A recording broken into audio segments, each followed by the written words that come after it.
In this edition of The Color Between the Lines, I'm speaking with an author, screenwriter, and director called Nathan Ware, also known as Nate Zen Sapien. He's known to many on Stage 32 for his short films and script writing. And so far, he's won about 18 awards for his efforts. His latest was the 2022 semifinalist in Tokyo Shorts for Best Script, a 2022 semifinalist for the Madrid Art House Festival for Best Scripts. The Choice also won a 2022 award for the Big Apple Film Festival for Agents and Managers Lab, and the 2023 winner of the award for Eminence in SIF for The Choice. And that is just a few of the things that he's won. And full disclosure, Nate Ware is my cousin on my mom's side, which I just recently caught up with after not seeing him for about 40 years. So welcome, cuz, to the Yeah, BIN. cuz. Yeah, cuz. How you doing, girl? It's good to see you. It's good to see you. So you have a couple of film projects that are in the works and you're trying to turn them into longer projects. One of which is a film which I believe is called The Human Game 3, has a little bit of an edge. Please explain to the audience what this is about and what you're trying to do with that. Okay, so basically, Human Game 3 is the third in a series of like webisode pilots that I was doing. And we actually did this as a standalone creation. So it would be instead of being like in a series called 3, we would actually make it as a TV pilot and just call it The Human Game. It's basically the idea started from the fact that back like this is close to 20 years ago, we were working with this idea, and it was like every time you heard anything negative about African American men, they're always pictured as kind of like thugs and kind of like, not intelligent. So we said to ourselves, what if we had a character who was like a serial killer, who was intelligent? You know what I'm saying? He was really intelligent character who did things they were kind of like a vigilante style stuff, but it was kind of like the idea was that he did it for his own reasons, plus doing good for others at the same time. We literally created the first episode of Human Game, and they came out with Dexter, like literally 3 weeks after that. You know what I'm saying? So I was like, we were just kind of like, oh my goodness, we had this idea, and all of a sudden somebody else has a creation that's very similar to it, just not using an African American male, using somebody else. So it's the kind of thing where we play with the idea, and we came up with number 2, which was supposed to be like a continuation of this idea of a serial killer.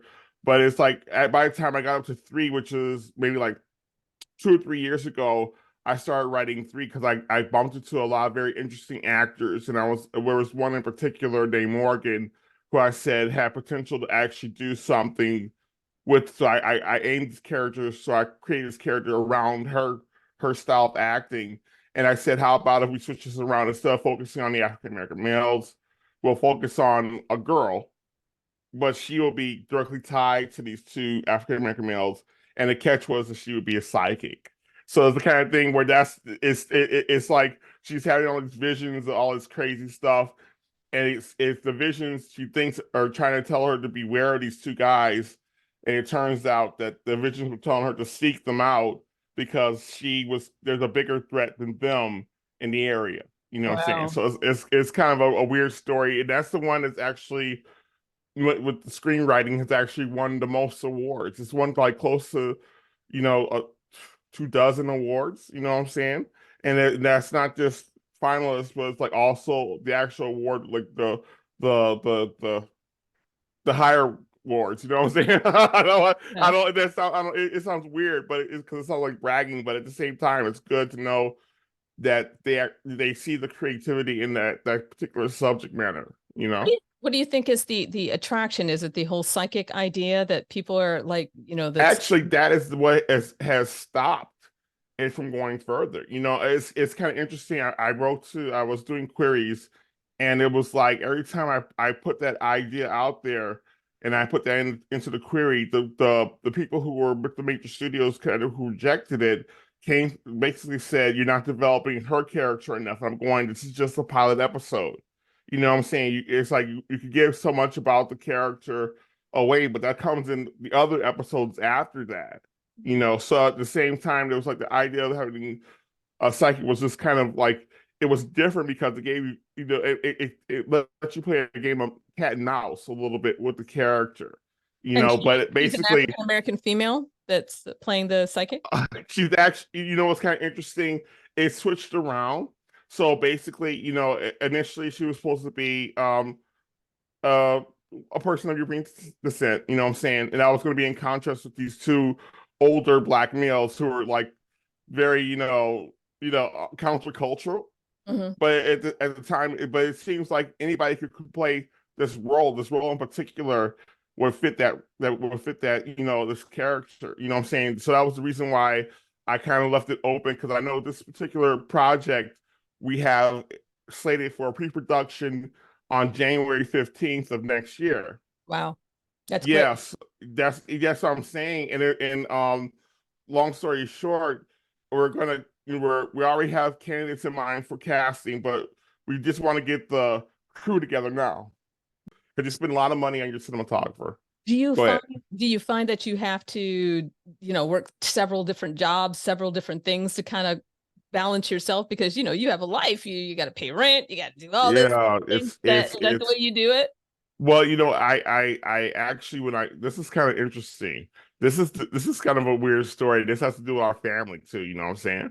But when we first moved here, it was not under really great circumstances, you know what I'm saying? So I was working all these temp jobs and I was working the shipping and everything like that, but I wasn't in the entertainment business. My sister, who has a master's degree in rehabilitation counseling, takes a job at a supermarket so that she could go ahead and focus on because she had an idea she wanted to become an actress.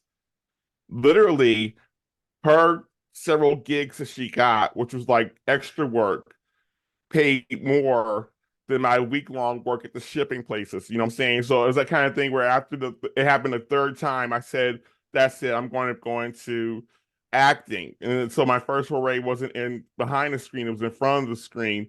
And I actually, it just turned out it had a good effect. You know what I'm saying? Because long story short, my first real gig came literally 2 weeks after I decided to change my career from going and doing all the shipping and stuff like that. And I actually got it with HBO.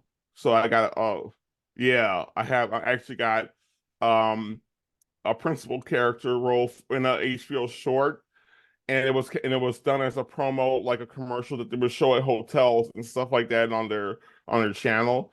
And it was amazing. I kept up with those guys with HBO for years. You know what I'm saying? It was just kind of cool because it encouraged me and told me that I made the right decision by deciding not to break my back in half to get what I needed to go ahead and move forward. You know what I'm saying? Even though the gigs were few and far between, I was like, I'll be honest with you. But So what do you guys, my last question before I ask you where people can find you to if they really want to join you, but what advice would you give to a person who is perhaps interested in doing what you're doing and they're young and they're hungry, but they don't know where to start? well, it's kind of interesting. It would depend on the perspective of what are they looking at. Are they looking at me in front of the camera or behind the camera? The one of the things you could do if you're looking to be behind the camera as a writer is invest, it's like $100 or $200, depending on their holiday rates, to in a good software like Final Draft, which is industry standard. And this way you can type out your scripts and basically it helps format everything. And there's no question about it when you send it into a competition, it's in the right standard format.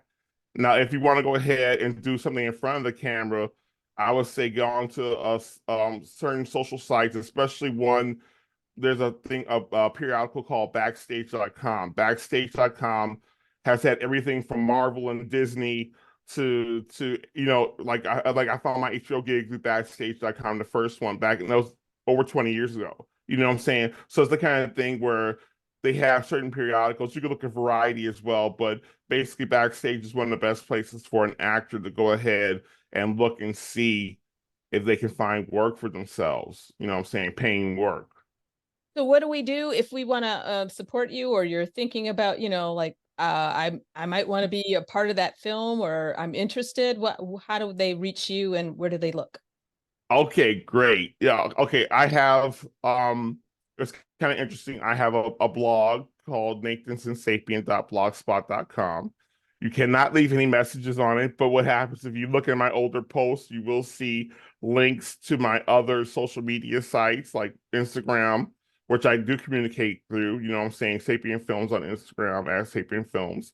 I also communicate with if you want my own personal email, I don't know if you'll put it up there for them, you know what I'm saying, but Nathan Ware at gmail.com. So send me your headshot, your resumes, you know what I'm saying? I actually have a little file that I keep this stuff in, and I've had it for years, you know, on my Gmail account.